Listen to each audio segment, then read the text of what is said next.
The Canadiens hit the ice Friday morning in Brossard as they prepare for what will be a busy weekend with games Saturday night in Boston and Sunday night in Ottawa. The big news of the day is that Mike Condon, the new backup goalie, will get the start Sunday in Ottawa. Yeah, it doesn't really matter to me night before, day of, week in advance. I've been told many times when I'm playing, and it doesn't really matter. The preparation's still the same. What was your first impression of an NHL game at ice level, sitting on the bench watching it? It was a lot faster than preseason, I thought. It was certainly fast-paced, and it was exciting, and the energy's a lot different too. So it was fun to be a part of.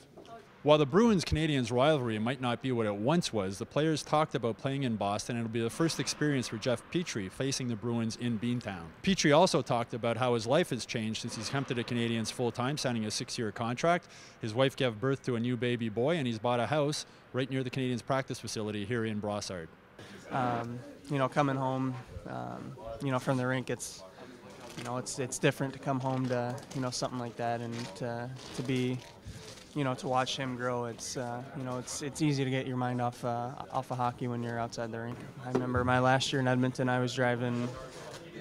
It could take me anywhere from 20 minutes to an hour to get to the rink. So, to have the convenience of, living here, it takes 10 minutes. That's, it's really beneficial. Back-to-back games Saturday and Sunday. Dale Weise talked about the importance of staying hydrated and eating well, including pizza. You wouldn't believe how much water this guy actually drinks. In a day, I drink a lot. Like, I'm probably one of the most hydrated guys on our team. Like, I'll get to the rink and I'll probably go to the bathroom like probably 9 times before we play a game within a 2-hour span. Probably 6-7 liters a day. Probably. I crush a lot of water. Newcomer Paul Byron, who was acclaimed off waivers from the Calgary Flames earlier in the week, practiced in Brossard. He filled in on the fourth line, rotating with Brian Flynn on the left wing, along with Torrey Mitchell at center and Devontae Smith-Pelly at the right wing. For fans who like to criticize Coach Michel Therrien for always juggling his lines, the lines have stayed the same. But of course, this is only Game 2 of the season coming up.